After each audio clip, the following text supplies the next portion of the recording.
السلام علیکم ګرانو کتونکو زه یم واجد خان او تاسو ګورئ پرایم ډیجیټل کہانی.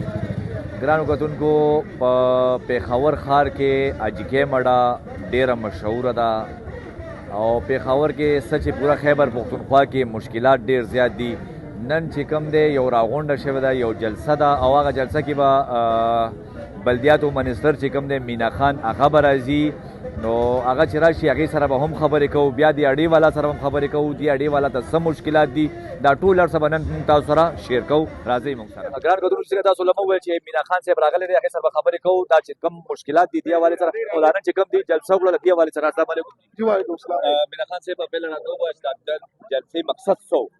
دا جلسه نه ده، دا خو دلته چې کوم ټرانسپورټرز دي اډې والا هغو موږ ته دعوت راکړی او موږ به ته راغلي وو او په هغې کې چې کوم دي څومره چې د سورلو والا ګاډي دي، که هغه بکسي فلاین کوچ دي، که هغه یوټانګې دي، د هغې ټول صدران موجود وو. رشکا یونین صدر پکې موجود وو. په دې کې چې کوم دی د کیبنو والا صدر موجود وو. هغو ټولو رضاکارانه طور باندې زموږ سره اعلان وکړو چې په 8 فروری کوم د تحریک انصاف او تحریک تحفظ آئین پاکستان د طرف نه کال دی چې تاسو به خپل دکانونه بندوئ، تاسو به خپل ټرانسپورټ بندوئ، په یا جام به کوئ. په هغې کې دوی زموږ سره اعلان وکړو انشاءالله تعالی دا به خپل ټول ګاډي د یو ورځ دپاره د دې قوم او روان نسلونو دپاره بندوي. مشکلات خو ډېر زیات دي، ستاسو څه خیال دی دوی به بند کړي هر څه؟ یاره دا دلته خو ګوره، دلته خو اظهار ازادي ده، هر سړي خپل ګاډی دی. موږ په زور په چا نه کوو، نه په زور په چا بندوو، نه د تحریک انصاف دا شیوه ده چې په زور یې چا بندوو. په خوښه باندې چې یو سړی بندوي نو هغه څوک بیا مجبوره کوی نه شي چې خامخا دې روډ ته راوځي. تاسو یو بله خبر وکړه چې وزیر الله صاحب 200 ارب روپۍ منظورې کې پیښور ښار دپاره. پیښور ښار کې تاسو مختلف ښارونه وګورئ، ټول توړ پوړ کنډرات ښکارېږي. څه ویل غواړئ دا ټول پیښور کې به کار نه کېږي که نه صرف په رنګ روډ باندې کېږي؟ ټول پېښور کې تاسو وګورئ پیپونو لپاره روډونه ټول مات کړي دي. هغه خو سویګیس ولا کړي دي، خدای دې ورته هدایت وکړي. موږ یې جوړوو، هغه یې کوي. نور کنډرات نه دي. پیښور الحمدلله دنیا د ډیولپ ښارونو مقابله کوي. ګرانو کتونکو نن په د اجکې مډه پېښور کې چې کومه جلسه وشوه، مینا خان صاحب تقریر وکړو. د ټرانسپورټ والا چې څومره مشران وو دا ټول پکې موجود وو. دغه ټایم ما سره صوبایي صدر د ټرانسپورټ موجود دی، دې سره به دې حوالې سره خبرې کوو. مشکلات خو ډېر زیات دي. غونډ پېښور کې هر سړی چې کوم دی بېروزګاره دی، مهنګایي ده. نو دا نن چې کوم دی اعلان وکړو چې یاره په 8 فروری کې به دي په یا جام هړتال کوي، آیا دا مناسب ده او که نه؟ السلام علیکم. وعلیکم السلام. دا 8 فروری دي د هړتال په یا جام زمونږ چې کوم اعلان وکړو دا تاسو ویل چې یاره مناسب ده او که مناسب نه ده.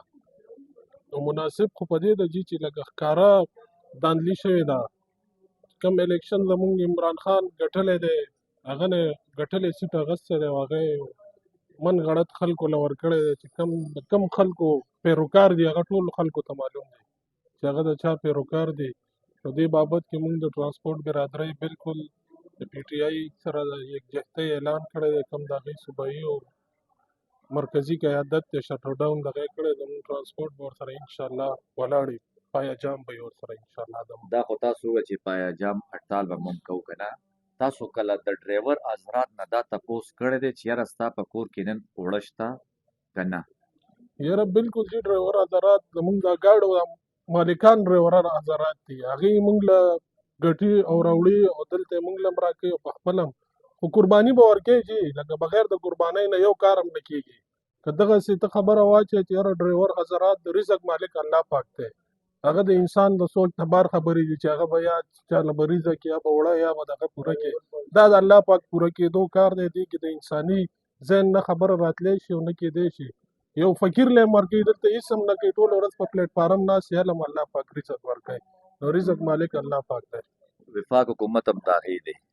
نو صوبایي حکومت که دا په یا جام هړتالو کې دې سره بس وشي که مشکله ده؟ یاره موږ خپل اواز خو به جي اوچته وو. موږ خو خپل د حق اواز نه څوک هم نشي منې کولی. هم پارټۍ سره موږ برپور ولاړ یو او بل موږ د خپل ټرانسپورټ هم موږ ته ډېر مشکلات دي. موږ ورته خپل مشکلات هم پیش کړل. نو موږ د خپل حق اواز نه هېڅوک نشي منې کولی، که هغه مرکزي حکومت وي که د وخت فرغونان ورسره وي، خو موږ به د خپل حق اواز اوچته وو انشاءالله. ګرانو کتونکو تاسو د مینا خان صاحب منستر صاحب خبرې هم واورېدې. الله دې وکړي دا دي چې کومې خبرو کې همدغسې وشي، ځکه چې پېښور کې هر روډ د توړ پوړ شکار دی، هر ځای کې کودایانې شوي دي.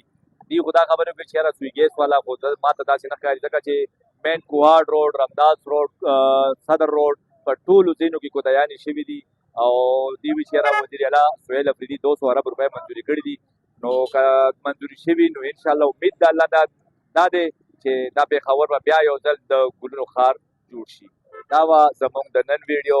موږ له اجازت راکړئ د بلې ویډیو سره به ستاسو خدمت کې بیا حاضرېږو. د لوی الله په امان.